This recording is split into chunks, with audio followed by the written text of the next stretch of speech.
Hello students, ഇന്ന് നമ്മൾ 9th സ്റ്റാൻഡേർഡിലെ structure of atom എന്ന ചാപ്റ്ററിലെ NCERT എക്സസൈസസ് ന്യൂമറിക്കൽ പ്രോബ്ലംസ് ആണ് നോക്കാനായിട്ട് പോകുന്നത്. ഓക്കെ, തിയറി പാർട്ടുകളെല്ലാം തന്നെ കംപ്ലീറ്റ് ചെയ്തിട്ടുണ്ട്. മുൻപുള്ള വീഡിയോസ് ഒന്ന് റെഫർ ചെയ്ത് നോക്കിയാൽ മതി.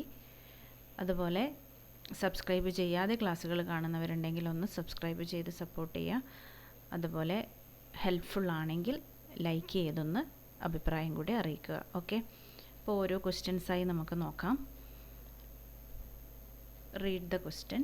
നമ്മളിപ്പം ഒരു എക്സാമിനായി കഴിഞ്ഞാലും ക്വസ്റ്റ്യൻ കിട്ടിക്കഴിഞ്ഞാൽ 1-2 തവണ വായിച്ചതിന് ശേഷം മാത്രം നമ്മൾ ആൻസർ ചെയ്യാനായിട്ട് ശ്രമിക്കുക. കെമിസ്ട്രിയിലാവുമ്പോൾ നമുക്ക് 9th സ്റ്റാൻഡേർഡിൽ അത്ര വലിയ പ്രശ്നങ്ങളില്ല. ഇപ്പോൾ ഫിസിക്സൊക്കെ ആണെങ്കിൽ 1-2 തവണ വായിച്ച് മനസ്സിലാവുന്നില്ലെങ്കിൽ വീണ്ടും റിപ്പീറ്റ് ചെയ്ത് വായിക്കണം. എന്നാൽ മാത്രമേ നമുക്ക് ആൻസർ പ്രോപ്പറായിട്ട് ചെയ്യാനായിട്ട് പറ്റുള്ളൂ. ഓക്കെ, അപ്പോൾ ഇവിടെ നമുക്ക് നോക്കാം. ഇവിടെ എല്ലാം ഡയറക്റ്റ് ക്വസ്റ്റ്യൻസ് ആണ്. For the symbols H, D and T, tabulate 3 subatomic particles found in each of them. നമുക്കറിയാം H, D and T protium, deuterium and tritium, ഹൈഡ്രജൻ്റെ 3 ഐസോട്ടോപ്സ് ആണ്. അപ്പോൾ ഇതിൻ്റെ സബ് പാർട്ടിക്കിൾസ് ഏതൊക്കെയാണ്? അപ്പോൾ സബ് പാർട്ടിക്കിൾ എന്ന് പറഞ്ഞു കഴിഞ്ഞാൽ എത്ര ഇലക്ട്രോൺ ഉണ്ട്, പ്രോട്ടോൺ ഉണ്ട്, ന്യൂട്രോൺ ഉണ്ട് എന്നാണ് നമ്മൾ എഴുതേണ്ടത്. അപ്പോൾ പ്രോട്ടിയം എന്ന് പറഞ്ഞു കഴിഞ്ഞാൽ എന്തായിരുന്നു? H11. ഡ്യൂട്ടീരിയം എന്ന് പറഞ്ഞു കഴിഞ്ഞാൽ D21 അല്ലെങ്കിൽ H21 എന്ന് എഴുതാം.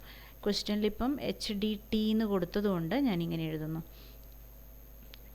TH31 ഇങ്ങനെയാണല്ലോ. അപ്പോൾ നമുക്കിനി എന്ത് ചെയ്യാം? ഒരു കോളമാക്കി എഴുതാം. നമുക്ക് ഡയറക്റ്റായിട്ട് ഇവിടെ കൊടുത്തിരിക്കുന്നത് എന്താണ്? Z ആണ്, അല്ലെങ്കിൽ അറ്റോമിക് നമ്പറാണ്. അറ്റോമിക് നമ്പർ എന്ന് പറഞ്ഞു കഴിഞ്ഞാൽ number of protons. Number of proton 3 കേസിലും 1 ആണ്. Hനും 1 ആണ്, D1, T1 അല്ലേ? അതായത് നമ്പർ ഓഫ് പ്രോട്ടോൺസ് 1 ആണ്.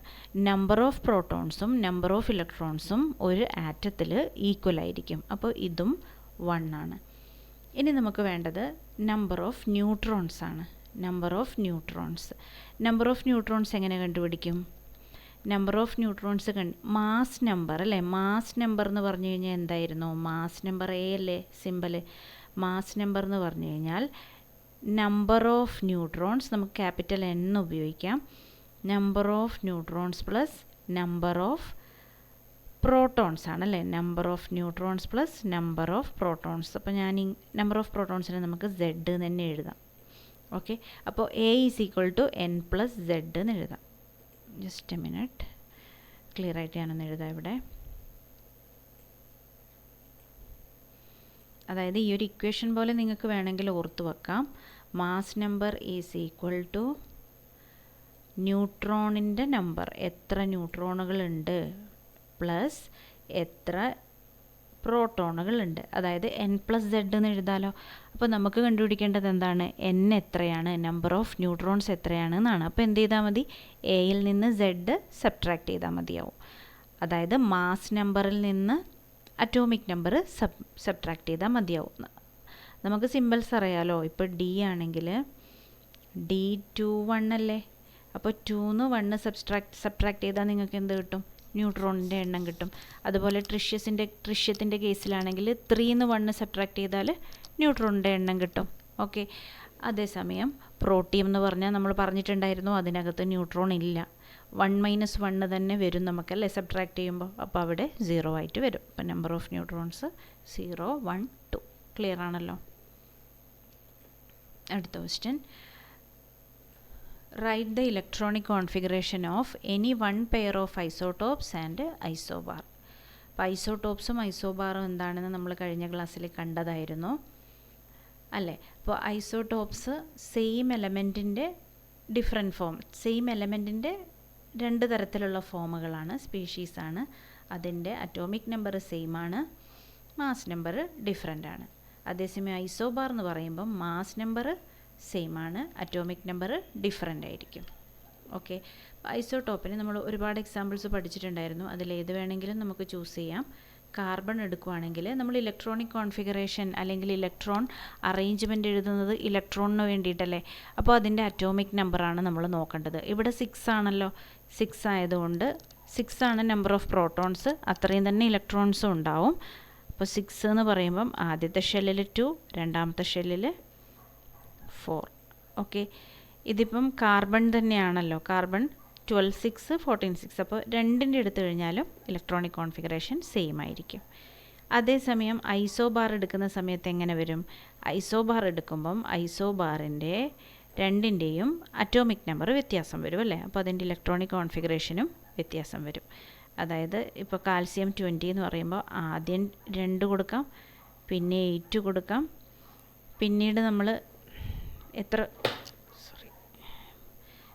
നമ്മൾ എത്ര കൊടുക്കണമെന്ന് ബാക്കിയുണ്ട് ഇനി 10 എന്ന് ഇവിടെ എഴുതേണ്ടി വരും അല്ലേ? അപ്പോൾ ഞാൻ മുമ്പത്തെ ക്ലാസ്സിൽ പറഞ്ഞിട്ടുണ്ടായിരുന്നു, ഔട്ടർ മോസ്റ്റ് ഷെല്ലിൽ 8 മാത്രമേ പോസിബിൾ ആയിട്ടുള്ളൂ അല്ലേ?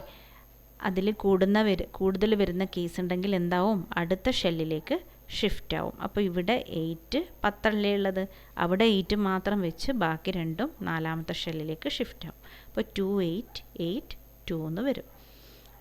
ഇനി ആർഗണിൻ്റെ എഴുതുമ്പോൾ എന്ത് സംഭവിക്കും? 20നേക്കാളും 2 കുറവല്ലേ? നമ്മൾ കഴിഞ്ഞ ക്ലാസ്സിൽ കണ്ടതുമാണ്, മുമ്പത്തെ ക്ലാസ്സിൽ കണ്ടതുമാണ്. 2 8 8 എന്ന് വരും ആർഗണിൻ്റെ ഇലക്ട്രോണിക് കോൺഫിഗറേഷൻ. അപ്പോൾ നിങ്ങൾക്ക് നോട്ടുകളായിട്ട് വേണമെങ്കിൽ ഇതിൻ്റെ സ്ക്രീൻഷോട്ട് ഒന്ന് എടുത്ത് വെച്ചതിന് ശേഷം നോട്ട് എഴുതിയാൽ മതിയാവും കേട്ടോ. Next, compare the properties of electrons, protons and neutrons. അപ്പോൾ നോക്കാം നമുക്ക്. ഇലക്ട്രോൺസ് നെഗറ്റീവ്ലി ചാർജ്ഡ് ആണ്. ഇതൊക്കെ നമുക്കിപ്പോൾ എല്ലാവർക്കും അറിയാവുന്ന കാര്യം തന്നെയാണല്ലേ? ഇലക്ട്രോൺസ് നെഗറ്റീവ്ലി ചാർജ്ഡ് ആണ് പറഞ്ഞിരുന്നു. പ്രോട്ടോൺസ് ജസ്റ്റ് ഓപ്പോസിറ്റ് അല്ലേ, പോസിറ്റീവ്ലി ചാർജ്ഡ് ആണ്. ന്യൂട്രോൺസിന് ചാർജ് ഇല്ല. ഇനി ഇലക്ട്രോൺസ് എവിടെയാണുള്ളത്? ഔട്ട്സൈഡ് ദ ന്യൂക്ലിയസ് ആണ്, ചുറ്റും കറങ്ങിക്കൊണ്ടിരിക്കുകയാണ് അല്ലേ? പ്രോട്ടോൺസ് ന്യൂക്ലിയസിനകത്താണ്, ന്യൂട്രോൺസും ന്യൂക്ലിയസിനകത്താണ്.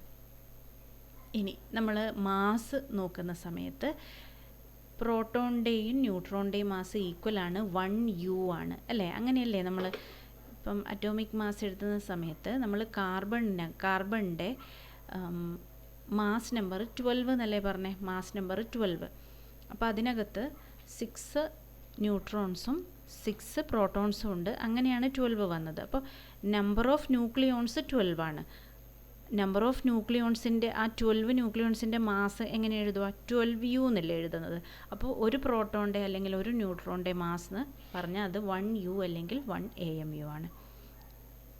ഇനി ഇലക്ട്രോൺസ് നെഗറ്റീവ്ലി ചാർജ്ഡ് ആയതുകൊണ്ട് എന്ത് ചെയ്യും? അത് പോസിറ്റീവ് ചാർജിൻ്റെ അടുത്തേക്ക് അട്രാക്റ്റ് ചെയ്യും. നമ്മൾ ചെറിയ ക്ലാസ്സുകളിൽ ഇലക്ട്രോസ്റ്റാറ്റിക് ഫോഴ്സ് പഠിച്ചിട്ടുള്ളതാണ്. ലൈക്ക് ചാർജസ് റിപ്പൽ ചെയ്യും, അൺലൈക്ക് ചാർജസ് അട്രാക്റ്റ് ചെയ്യുമെന്ന് പഠിച്ചിട്ടുണ്ടല്ലേ? അതായത് ഒരേപോലെയുള്ള ചാർജ് അട്രാക്റ്റ് ചെയ്യും, ഡിഫറെൻറ്റ് കൈൻഡ്സ് ഓഫ് ചാർജ് ആണെങ്കിൽ അത് ഒരേപോലെയുള്ള ചാർജ് റിപ്പൽ ചെയ്യും, ഡിഫറെൻറ്റ് കൈൻഡ് ഓഫ് ചാർജ് ആണെങ്കിൽ അട്രാക്റ്റ് ചെയ്യും. അപ്പോൾ ഇത് പോസിറ്റീവ് നെഗറ്റീവിനടുത്തേക്കും നെഗറ്റീവ് പോസിറ്റീവിനടുത്തേക്കും മൂവ് ചെയ്യും. ഇനി ഇത് ന്യൂട്രോൺസ് ന്യൂട്രൽ ആയതുകൊണ്ട് തന്നെ അതിനെന്തുണ്ടാവില്ല? വേറൊരു ചാർജ് വന്നാലും ഇല്ലെങ്കിലും ഒന്നും അതിനെ ബാധിക്കില്ല. അതിന് electrostatic force of attraction experience ചെയ്യില്ല. Okay, next, what are the limitations of J Thomson's model of atom? J Thomson's model ഓർക്കുന്നുണ്ടല്ലോ അല്ലേ? പ്ലം പുഡിംഗ് മോഡൽ എന്നാണ് നമ്മൾ പറഞ്ഞത് അല്ലേ? വാട്ടർ മെലൺ മോഡൽ എന്നൊക്കെയാണ് പറഞ്ഞത്. Thomson's model of an atom. In Thomson's model of an atom, electrons are embedded all over in a positively charged sphere. പക്ഷേ നമുക്കറിയായിരുന്നു, അതിന് ശേഷമാണ് റൂദർഫോർഡ് എക്സ്പെരിമെൻറ്റ്സും കാര്യങ്ങളൊക്കെ ചെയ്ത് ന്യൂക്ലിയസ് ഉണ്ടെന്ന് മനസ്സിലാക്കിയതല്ലേ? പോസിറ്റീവ്ലി ചാർജ്ഡ് ഇങ്ങനെ സ്പ്രെഡായിട്ടില്ല, ഒരു പർട്ടിക്കുലർ സ്പേസിൽ സ്പ്രെഡായിട്ടാണുള്ളത്.